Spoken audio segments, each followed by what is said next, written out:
In a big win for Epic Universe and Universal Studios, it seems like Disney might be testing out an expansion of their mystery ticket pricing system in which guests don't know how much their tickets will cost until they get in there and are almost ready to buy them. Let's talk about a disaster in the making here on That Park Place. Hello, I am Jonas J. Campbell, and I am an investigative reporter for That Park Place. And here with me is a wise consumer, Mr. VashSky. Hey, Vash, how much does it cost to go to Disney? Oh, well, it depends on the day that you're actually going, because apparently they have moved to a variable ticketing process by which, it kind of depends on Disney's projections and how busy those parks will actually be, and that kind of determines your price point. But hey, guess what, Jonas? It's about to get a lot more complicated and maybe even more expensive very, very quickly. It's already topping out $200 at Disneyland. How much crazier can it be? You'll see. Yeah, that's the question, really. And by the way, this is a rumor, so take it with a grain of salt. But also, this is a system that they're already testing out in Paris, so it's not that rumorly. But here we go. Rumor: Disney eyes airline-style ticket pricing for theme parks amid ongoing backlash over rising costs. I can see two reasons why they might be doing this. One of them is good. One of them is in line with what we think Disney is doing. So let's continue on. In the wake of mounting criticism over skyrocketing ticket prices, recent rumors state that Walt Disney World and Disneyland are considering a controversial shift on how they price theme park tickets by adopting an airline-style, highly variable ticket pricing model. According to sources cited by blogmickey.com, Disney is exploring the idea of dynamic pricing that could cause ticket costs to fluctuate based on real-time demand, making a Disney vacation even more unpredictable and, for many families, even more expensive. And here he is talking about Paris. This rumored shift isn't without precedent. Back in 2024, in November, Disneyland Paris quietly introduced a similar dynamic ticket pricing model. The park, once known as Euro Disneyland, has long served as a testing ground for Disney Experience's more aggressive pricing strategies under the leadership of Josh D'Amaro. Given this history, it's hardly surprising that such a model might be heading stateside. I'm guessing that means it's been successful out there. Vash, what are your thoughts on this? I think it has been very successful, and we've seen this before. This is why we keep up with the international parks people, because whatever they do overseas, you just got to think that maybe it's coming to a park near you in both the best of times and the worst of times. And I mean that because, some attractions we obviously have seen be developed for the international parks and brought over to the States. I think Tron might be the biggest example of that, at least recently. But that goes for park operations too. In fact, before Lightning Lane was a thing, or before Genie Plus was a thing, well, there was a paid fast pass or skip the line service out there in Paris that was workshopped, and a version of that was brought over eventually to the States. Also, too, we've heard from Tokyo that they might be charging for shows and so forth. So I don't know what that's going to entail for our domestic parks, but it just goes to show that they will test and adjust and try things with their international parks and then bring them over here. And I think this is another example of this. Right. Well, thankfully, so far, one of the things they test out at Tokyo is Fantasy Springs. They had a not quite a fast pass style system in order to get. There was a preview period in which you weren't sure whether or not you'd be invited into the land. But if you bought that particular pass, I forget if it was a fast or a maxi or a whatever you want to call it. So international parks getting things that Disney proper doesn't get. And I do mean proper. Where they make the money is proper. It doesn't necessarily mean it's coming over here. But this rumor right here, if it's something that allows Disney to keep moving up those prices, that's very interesting to me. Let's continue on here.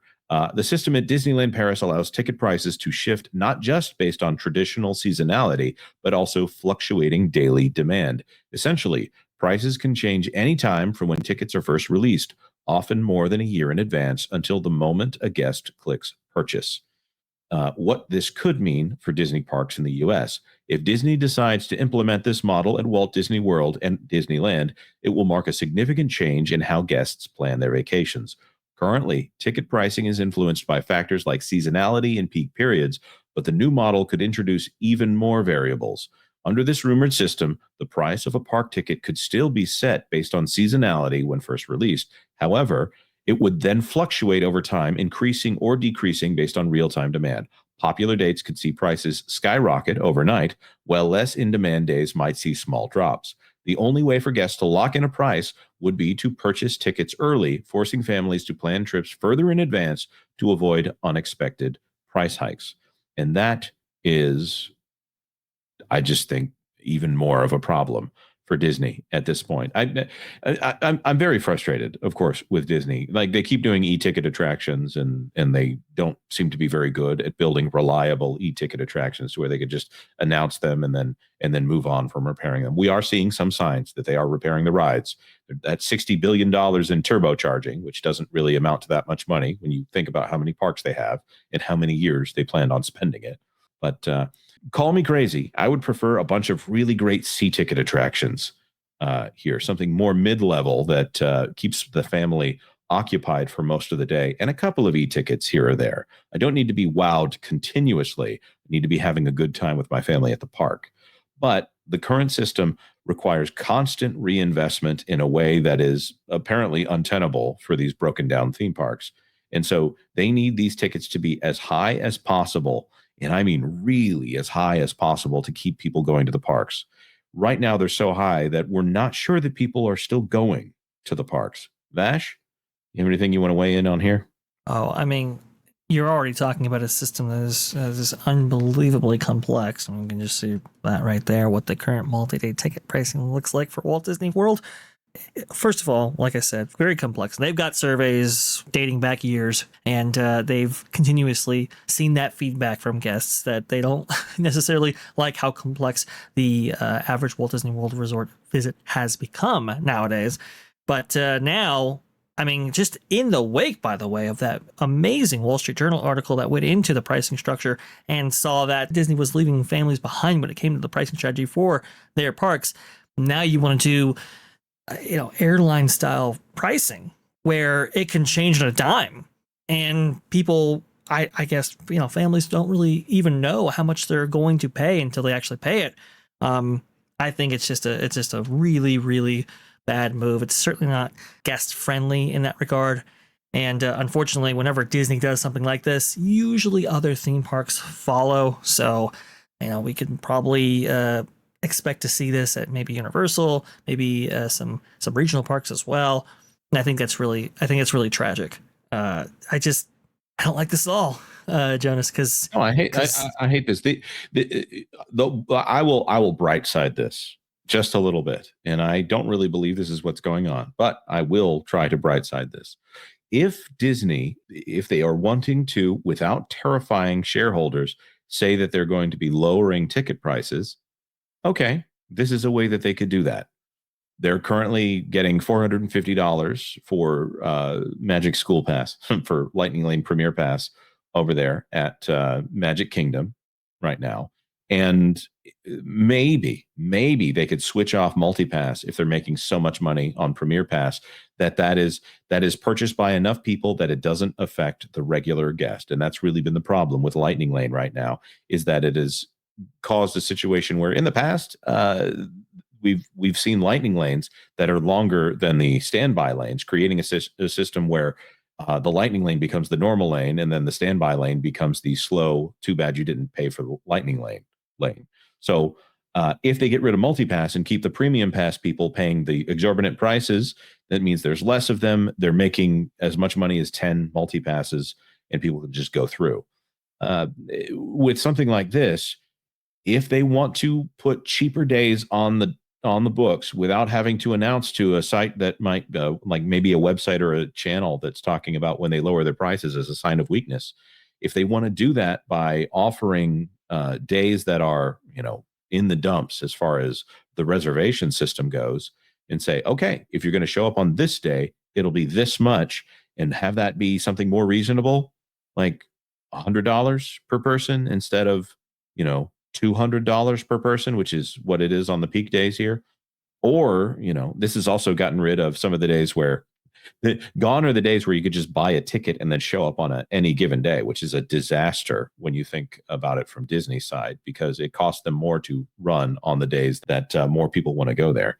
I think there is a small possibility that this is a way for them to lower prices on the fly. I don't think that's what they're going to do with it, but what do you think about that, Vash? There's no way. There's no way this company can't take in less money, can only take in more money, Jonas. I think they're already strapped for cash as it is, and they have to be absorbing all the revenue that they possibly can from these parks in order to finally it over to streaming or whatever pet project that they are developing in the UK, maybe. I'm saying that on the film side. The thing about this, Jonas, I think this is a way to actually raise prices without getting the headlines from maybe the Wall Street Journal or any of these sites that are covering the price fluctuations on a regular occurring basis right there. They don't want the bad press that comes with raising the price. So they'll have this very dynamic variable pricing structure by which, changes on the fly. And now it becomes you've taken it out of the news. It's now not a news story anymore if the price is elevated past even what their tier 6 or whatever top line pricing strategy is. I totally agree. I think that this is something where I hate the idea of making Disney vacations even more complicated at this point. This will be a boon to travel experts here. And if you have a vacation planning business, this is even more of a boon to the blogs that cover going on a Disney vacation, because this does not help consumers right here. This makes it even more, predatory, in my opinion. That's my personal opinion. It's not a statement by that Park Place. It is a statement by me, and my legal opinion is that this is nasty, and I don't like it. I like the idea of going up to the parks and be like, yeah, I'll buy a ticket to this one today. It's a little high, but I'll go in. Not, oh my goodness, I need to check my credit card balance before I decide to go into this theme park. I'm hacked off about the pricing already, and the idea that Disney might decide to make it even worse for guests. Yikes. $400 tickets on December 25th. That's what I'm thinking right here, Vash. There's really nothing to stop that. The sky's the limit on all of this stuff. If in fact they're going to be pricing it based on the demand of the time or whatever, maybe there's a big holiday that or big celebration that pops off that drives an increase in visitation at that moment. There really is no cap on this, so I have no idea where these prices are going to go. And like I said before, it's just a way to increase the amount that it takes to actually walk into these parks. It's an additional layer of complexity. It is not guest friendly at all, and this is the route that they're choosing to go down, and it's very, very frustrating as a consumer. It makes me wonder what's going to happen with annual passes here. Annual passes are already a disaster anyways, because they control the reservation pool, and they can put the cap on the reservation pool wherever they've learned their lesson. They've already been sued for not allowing people in the parks when they have an annual pass when there was capacity for tickets. So now that's all been corrected, of course. You have additional pressures with that too. Additional pressures with this now. Oh, you better buy in. It's low price. That kind of thing. I would rather go to Universal. Agreed. Yeah, I'd rather go on a vacation on my vacation. Call me crazy. All right. Well, enough of me getting salty about this here. Like this video if you found it helpful in any way. Do you believe this rumor if it's true? I personally think it's true, but that doesn't mean that it is true.